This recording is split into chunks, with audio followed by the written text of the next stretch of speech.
जय Hind friends.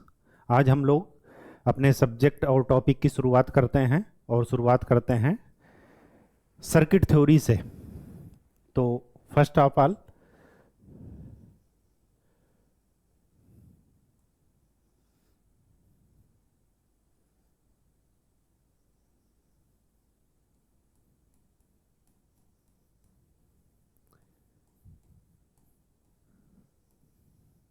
Electrical circuit. Electrical circuit में हमें ये चीज समझना है कि सबसे पहले बेसिक से शुरुआत करते हैं।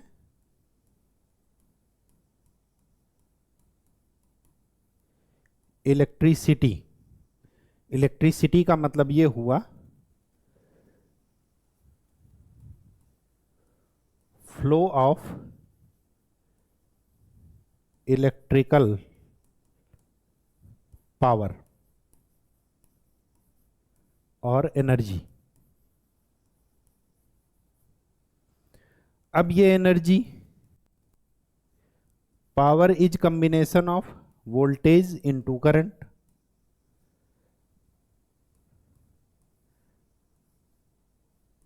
Current is related to flow of charge per unit time. तो बेसिक यूनिट क्या है? वो है चार्ज।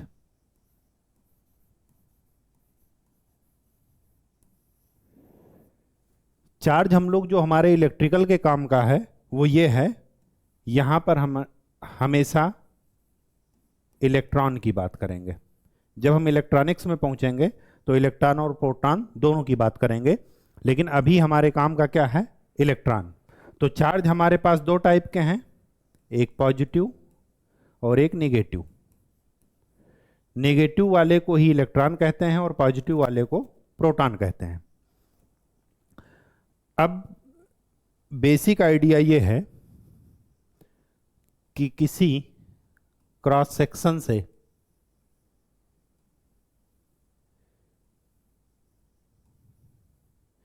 कितना चार्ज एक टाइम पर फ्लो हो रहा है, that is called flow of charge per unit time from any cross section, from cross section of conductor is called current। और करंट को डिनोट किससे करेंगे? स्मॉल आई या कैपिटल आई से। तो current is nothing but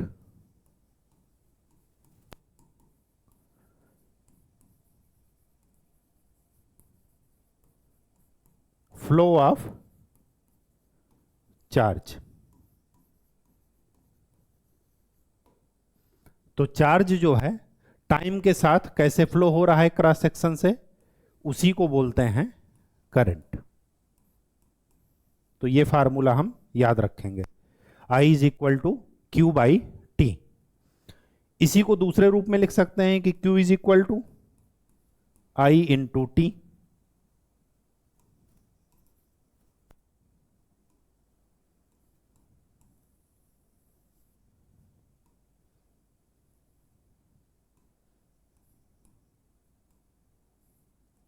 I into T.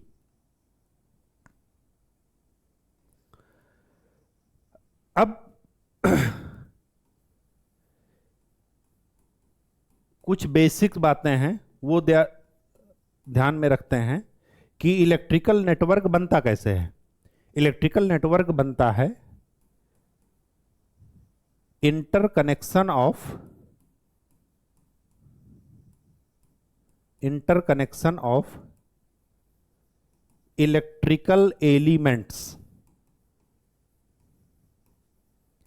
अब बात यह आती है कि इलेक्ट्रिकल एलिमेंट्स होते कौन कौन से हैं। तो इलेक्ट्रिकल एलिमेंट्स हमारे पास दो टाइप के हैं। किसी भी सर्किट में, किसी भी नेटवर्क में, नेटवर्क सर्किट क्या होता है वो अभी डिस्कस किए ले रहे हैं, अभी शुरुआत में कर रहे हैं कि किसी भी नेटवर्क में हमारे पास दो ही चीजें होंगी, एक या तो सोर्स होगा और दूसरा लोड होगा।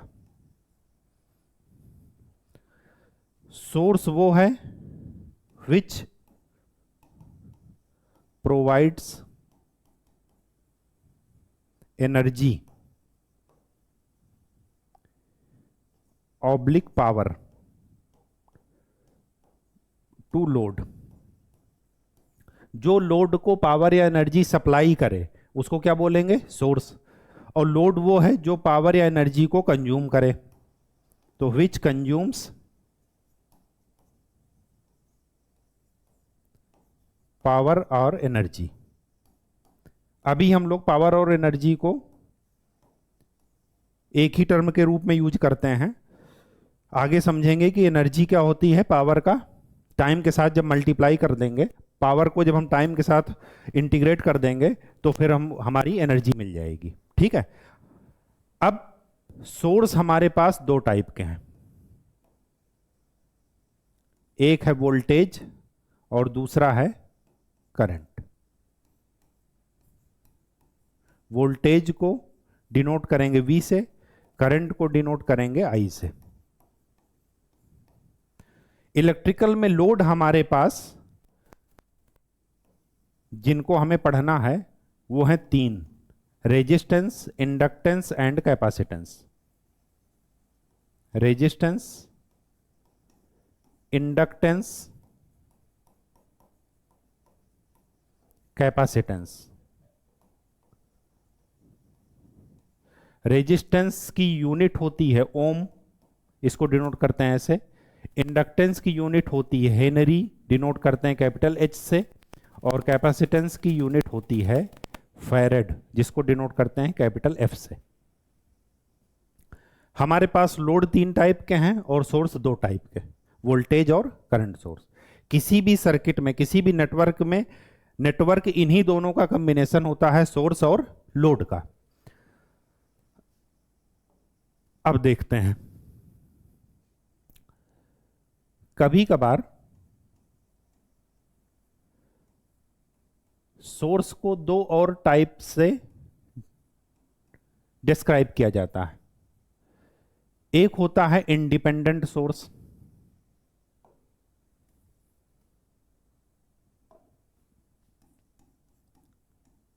इंडिपेंडेंट सोर्स, और दूसरा होता है डिपेंडेंट सोर्स। इनके नाम से ही पता चल रहा होगा कि इंडिपेंडेंट सोर्स वो है जो सर्किट के बाकी किसी एलिमेंट के पैरामीटर पर डिपेंड नहीं करता। तो यहां पर क्या लिखेंगे, which does not depend on other circuit, इसका फुल फॉर्म लिख लीजिएगा, सर्किट पैरामीटर्स। अभी एग्जाम्पल के तौर पर इसको हम समझा देंगे। डिपेंडेंट सोर्स वो है which depends on other circuit parameters.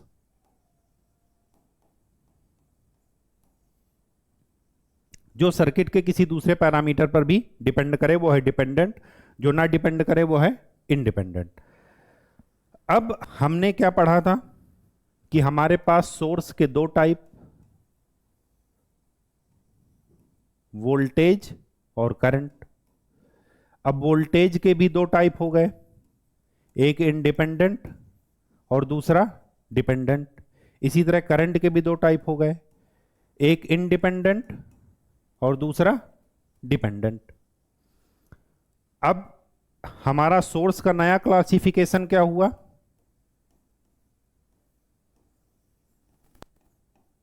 Independent में दो, एक वोल्टेज इंडिपेंडेंट है, करंट इंडिपेंडेंट। डिपेंडेंट में दो, वोल्टेज डिपेंडेंट, करंट डिपेंडेंट।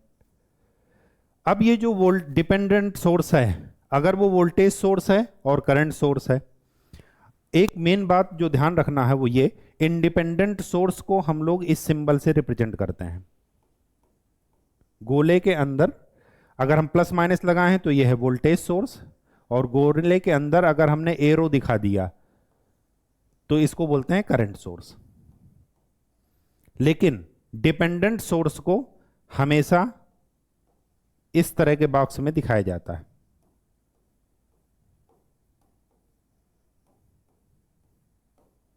यहां पर मैंने 4 क्यों बनाए हैं? वो 4 इसलिए बनाए हैं कि अगर ये वोल्टेज सोर्स है तो इसको प्लस माइनस देने का ये मतलब है कि ये वोल्टेज सोर्स है, ये प्लस माइनस देने का मतलब है कि ये भी वोल्टेज सोर्स है, यहां पर एरो देने का ये मतलब है कि ये करंट सोर्स है, यहां पर भी एरो देने का ये मतलब है कि करंट सोर्स है। लेकिन चूंकि ये डिपेंडेंट है इसलिए हम इसको 4 टाइप में डिवाइड कर दिए। पहला देखिए, वोल्टेज डिपेंडेंट वोल्टेज सोर्स, इसका ये मतलब है कि ये सोर्स के रूप में वोल्टेज के रूप में काम करेगा, लेकिन ये किस पर डिपेंड करेगा? सर्किट के किसी और पैरामीटर के वोल्टेज पर। इसी वजह से इसको लिखा गया है वोल्टेज डिपेंडेंट वोल्टेज सोर्स। दूसरा है, ये वोल्टेज ही है तो वोल्टेज सोर्स हो गया, लेकिन ये सर्किट के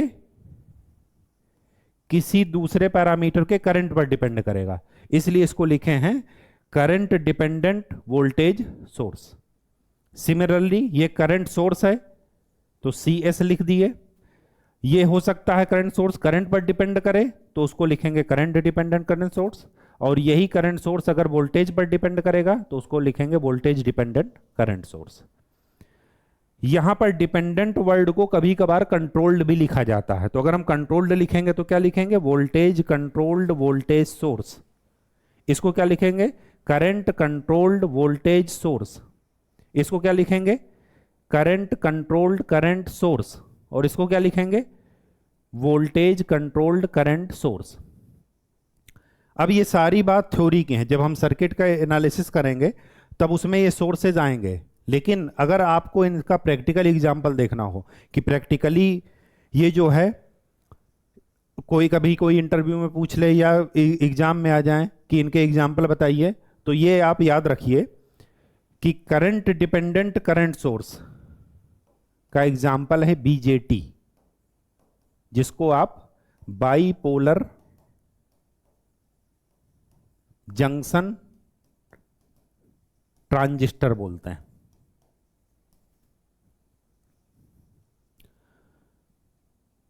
वोल्टेज कंट्रोल्ड वोल्टेज सोर्स, इसका सबसे अच्छा एग्जाम्पल है ट्रांसफार्मर।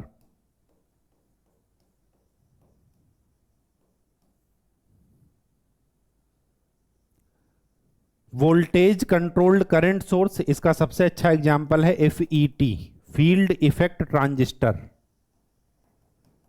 मॉसफेट हुआ, ये सब इसी के अंडर आते हैं, फील्ड इफेक्ट ट्रांजिस्टर।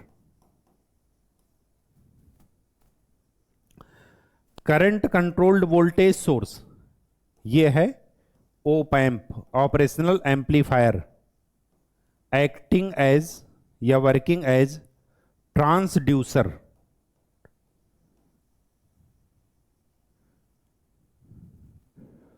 सॉरी, ये ट्रांसड्यूसर नहीं, ट्रांसकंडक्टेंस होगा।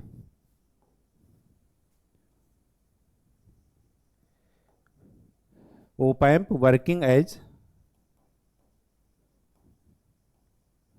Trans conductance. Op amp working as transconductance, ये एग्जाम्पल किसका होगा? Current controlled voltage source. ठीक है, तो हमारे पास सोर्स 2 टाइप के, एक इंडिपेंडेंट दूसरा डिपेंडेंट। इंडिपेंडेंट में 2 आ गए, वोल्टेज और करंट। इनका सिंबल कुछ ऐसे होगा, सर्किट में इस तरीके से रिप्रेजेंट किए जाएंगे। यहां पर इनकी वैल्यू दे देंगे, सपोज लिख दिए 10 वोल्ट, यहां पर लिख दिए 5 एम्पियर, तो ये इनकी वैल्यू है, ये इंडिपेंडेंट सोर्स है। लेकिन यहां पर जब भी लिखा जाएगा, अगर ये वोल्टेज सोर्स है तो पहली बात तो डिपेंडेंट है, तो इस वजह से ये इस सिंबल में होगा, गोले में नहीं होगा। और दूसरी बात, ये जो है अगर प्लस माइनस है तो ये वोल्टेज सोर्स होगा, किस पर डिपेंड करेगा, उसके हिसाब से इसके दो टाइप वोल्टेज के हुए और दो टाइप करंट के हुए। तो वोल्टेज डिपेंडेंट वोल्टेज सोर्स का एग्जांपल है transformer, current dependent voltage source का एग्जांपल है operational amplifier working as transconductance, current controlled current source का एग्जांपल है BJT, voltage controlled current source का एग्जांपल है एफईटी या मॉसफेट। ठीक है।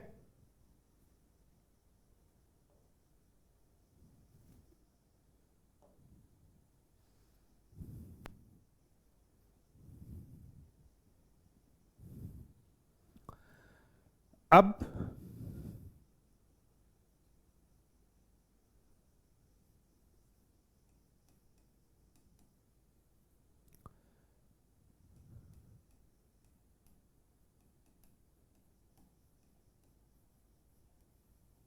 हमारे पास टर्मिनोलॉजी, कुछ टर्मिनोलॉजी देख लीजिए कि वो टर्मिनोलॉजी क्या कहती है।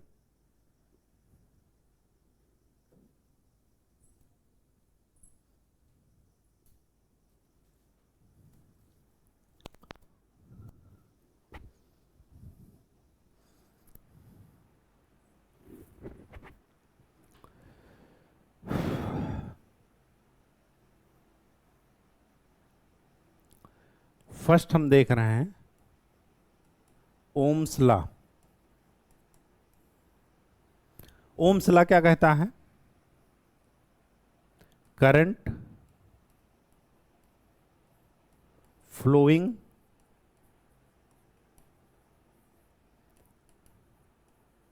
इन a conductor is directly proportional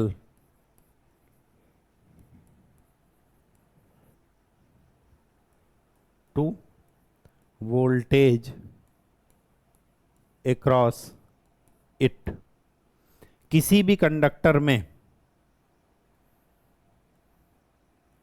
flow होने वाली करंट इस कंडक्टर के एक्रॉस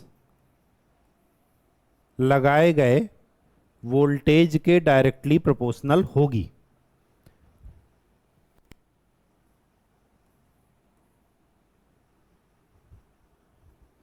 या voltage drop across conductor is directly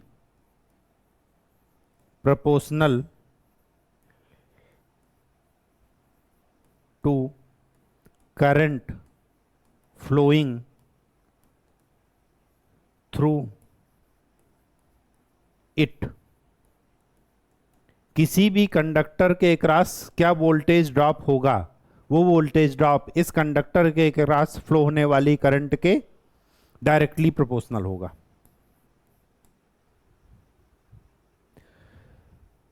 इस प्रोपोर्शनलिटी कांस्टेंट को यहां पर बोलते हैं रेजिस्टेंस, और यहां पर इस प्रोपोर्शनलिटी कांस्टेंट को बोलते हैं कंडक्टेंस।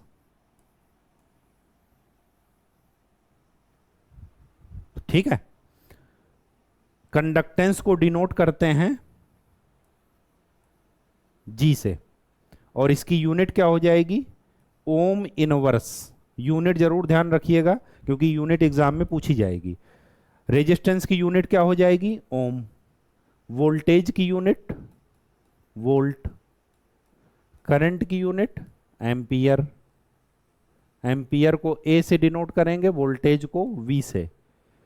तो रेजिस्टेंस की यूनिट हो जाएगी V बाई आई, मतलब वोल्ट पर एम्पियर, या इसी को बोलते हैं ओम। ठीक है।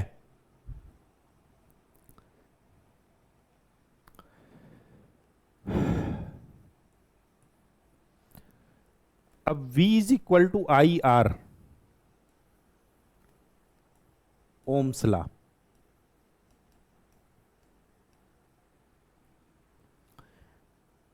ये डिनोट क्या कर रहा है कि V एंड I के बीच में रिलेशन कैसा है, लीनियर।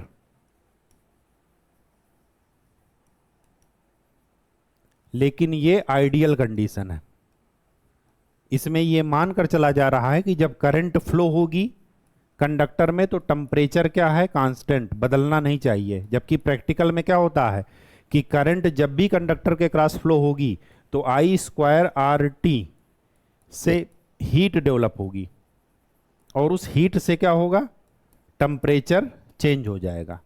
जब टेम्परेचर चेंज हो जाएगा तो टेम्परेचर की वजह से रेजिस्टेंस चेंज हो जाएगा, और रेजिस्टेंस चेंज हो गया तो V एंड I के बीच में रिलेशन नॉन लीनियर हो जाएगा। इसलिए याद रखिएगा, आइडियल केस में ओम्स लॉ ठीक है कि V और I के बीच में रिलेशन लीनियर होता है, लेकिन प्रैक्टिकली नॉन लीनियर भी हो सकता है। क्यों? क्योंकि यहां पर जो है क्या है कि टेम्परेचर, करंट फ्लो होने के कारण हीट से क्या होता है, टेम्परेचर से रेजिस्टेंस चेंज हो जाता है। अब रेजिस्टेंस चेंज होगा तो दो तरीके से चेंज होगा, या तो इंक्रीज होगा या डिक्रीज होगा। मेटल के केस में जो भी मेटेलिक होती हैं चीजें, कॉपर हुआ, एल्यूमिनियम हुआ, इनमें सब में क्या है कि रेजिस्टेंस टेम्परेचर के साथ क्या होगा, चेंज होगा, और वो भी क्या होगा, इंक्रीज होगा। और जो सेमीकंडक्टर होते हैं,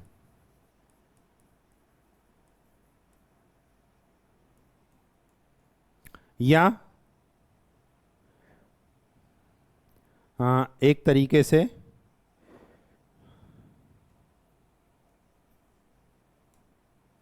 सेमीकंडक्टर का मतलब ये हुआ जिससे आप पीएन जंक्शन या गैलियम आर्सेनाइड, ये सारे के सारे सेमीकंडक्टर मटेरियल हैं। गैलियम आर्सेनाइड एक साथ लिखेंगे, ठीक है।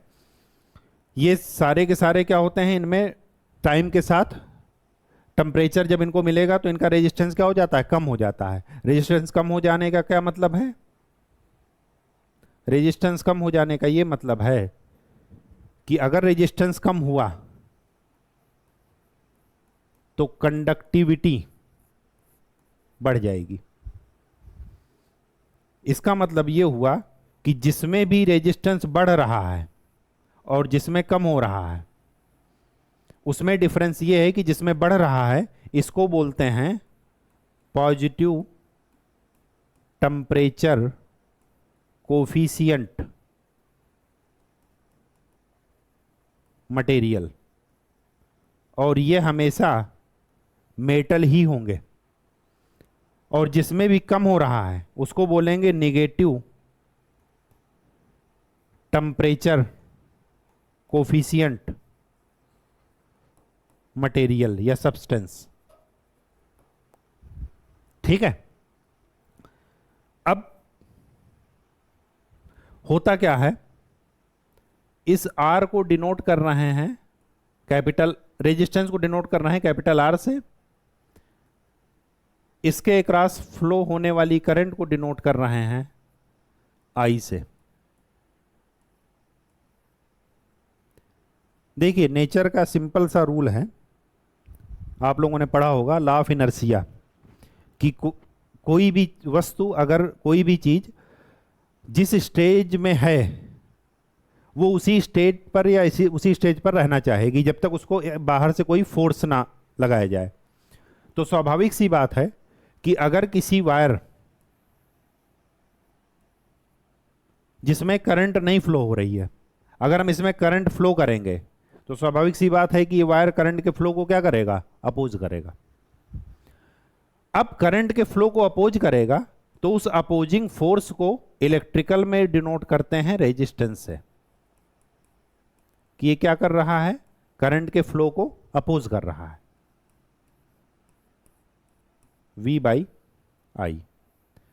अगर ये करंट के फ्लो को सपोर्ट करने लगे तो रेजिस्टेंस का उल्टा क्या होता है, कंडक्टेंस। और इसको डिनोट करते हैं G से। तो जिसका रेजिस्टेंस ज्यादा होगा उसका कंडक्टेंस हमेशा कम होगा। तो R और G में कुछ ऐसा रिलेशन होता है, जिसकी कंडक्टिविटी ज्यादा उसकी रेजिस्टिविटी कम, और जिसकी रेजिस्टिविटी कम उसकी कंडक्टिविटी ज्यादा। सबसे अच्छा कंडक्टर सिल्वर। लेकिन अगर हम अपनी इलेक्ट्रिसिटी में इलेक्ट्रिकल वायर्स अगर चांदी का बना देंगे सिल्वर का, तो पहली बात तो उसकी कॉस्ट इंक्रीज हो जाएगी, और दूसरी बात उसकी क्या होती है, मैकेनिकल स्ट्रेंथ कम होती है। इस वजह से हम लोग सिल्वर का नहीं बनाते। तो फिर हम किसका बनाते हैं, कॉपर का। अगर और हमें कास्ट कम करनी है तो हम किसका बनाते हैं, एल्यूमिनियम का। ठीक है, इसीलिए मार्केट में जितने भी कंडक्टर होते हैं या तो वो कॉपर के बने होंगे या एल्यूमिनियम के। ठीक है, चलिए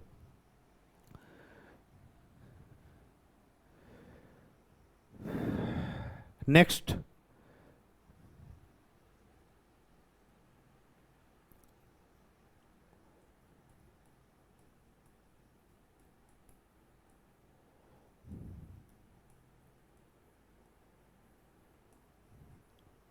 टर्मिनोलॉजी ऑफ इलेक्ट्रिकल नेटवर्क।